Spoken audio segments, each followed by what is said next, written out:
नमस्कार साथियों, निष्ठा 3.0 मॉड्यूल 9 FLN बुनियादी संख्यात्मकता आकलन प्रश्नोत्तरी। इस वीडियो में कुल 40 सटीक प्रश्नों के उत्तर दिए गए हैं।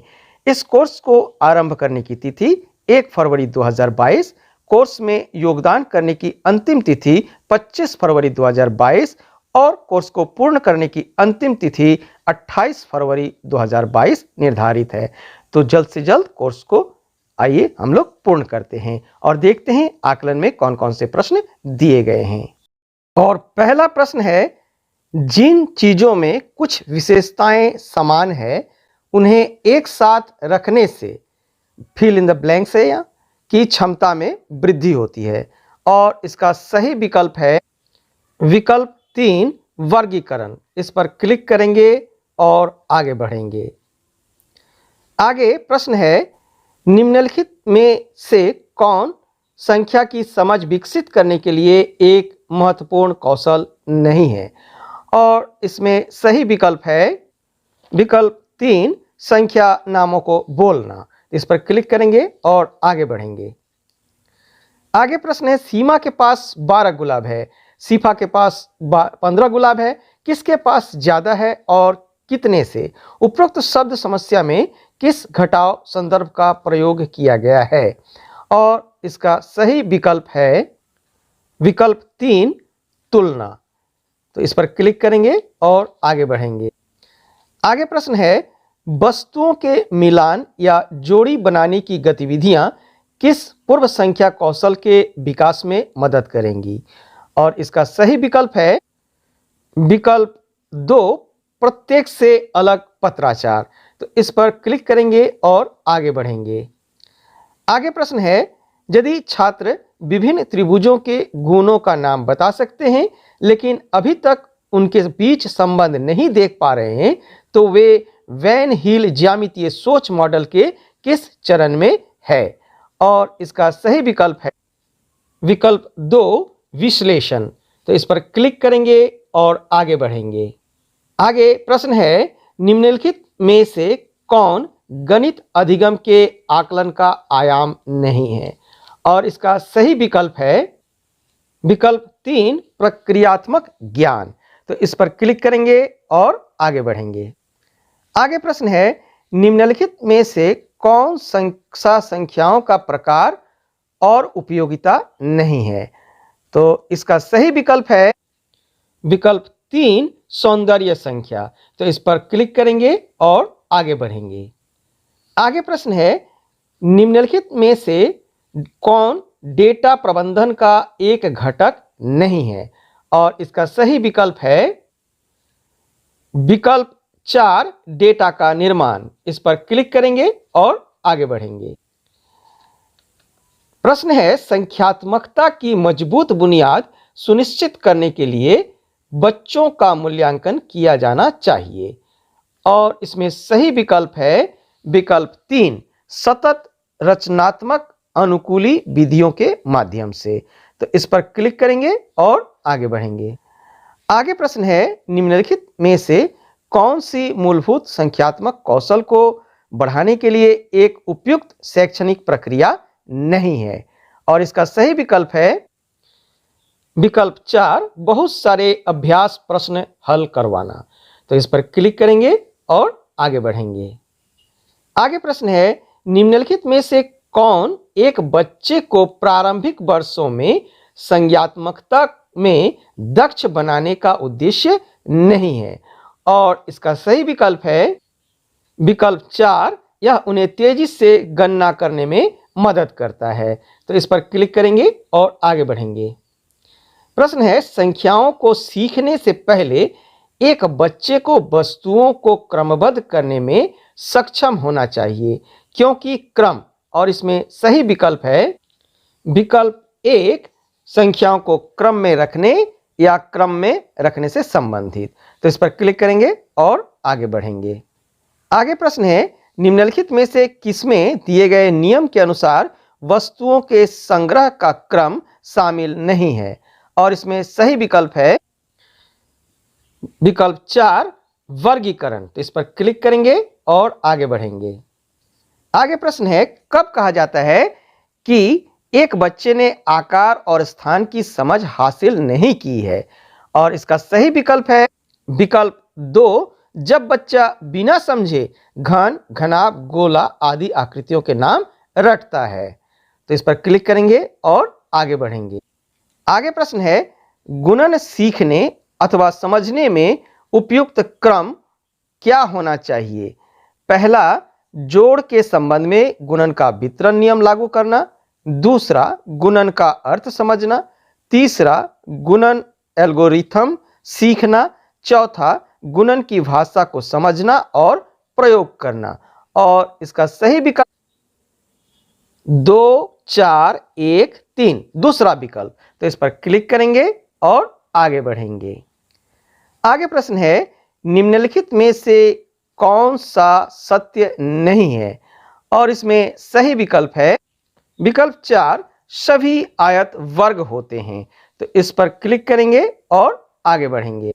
आगे प्रश्न है, संख्याओं को पढ़ाने का सही क्रम क्या है? 1, गणना के अवसर। 2, अंक लिखना। 3, अंक पढ़ना। 4, संख्या बोध विकसित करना। और इसका सही विकल्प है विकल्प 3, 1, 4, 3, 2। तो इस पर क्लिक करेंगे और आगे बढ़ेंगे। आगे प्रश्न है, मापन शिक्षण के लिए निम्नलिखित में से कौन सा उपागम नहीं होना चाहिए? और इसमें सही विकल्प है विकल्प 1, गतिविधियों और अन्य अनुभवों को देना जिनमें माप शामिल है। तो इस पर क्लिक करेंगे और आगे बढ़ेंगे। आगे प्रश्न है, वस्तुओं को वर्गीकृत करने के लिए आवश्यकता है। और इसमें सही विकल्प है विकल्प 4, वस्तुओं को उनकी विशेषताओं से पहचाने। तो इस पर क्लिक करेंगे और आगे बढ़ेंगे। आगे प्रश्न है, प्रारंभिक अवस्था में गणित सीखने के दौरान एक बच्चे से यह अपेक्षा नहीं की जाती है।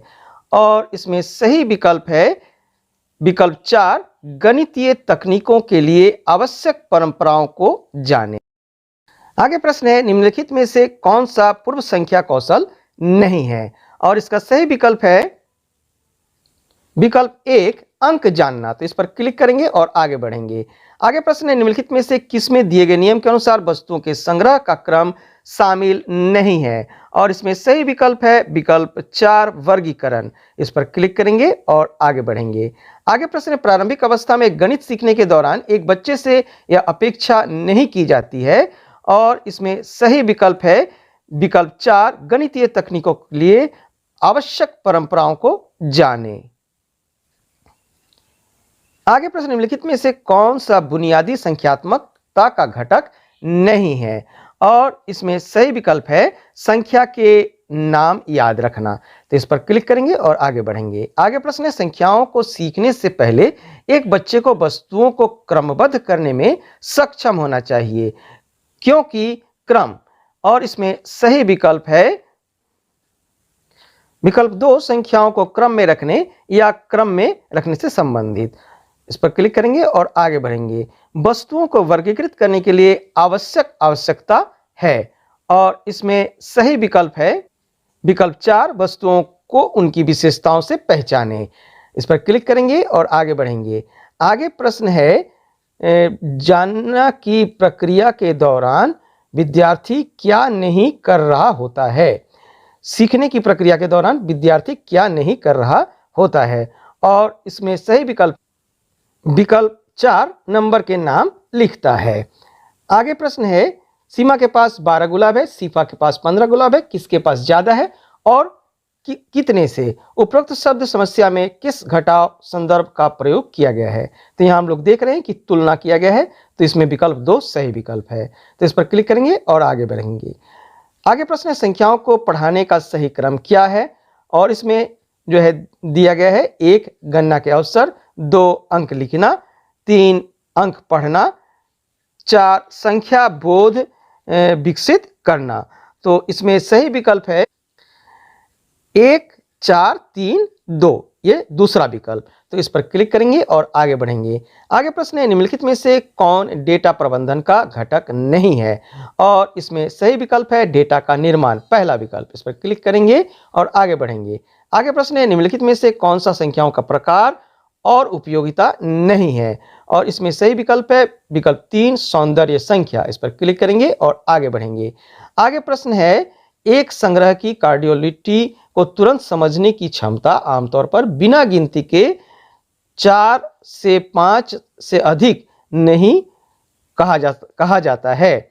तो इसका सही विकल्प है सुबिटेजेशन। तो इस पर क्लिक करेंगे, पहला विकल्प, और आगे बढ़ेंगे।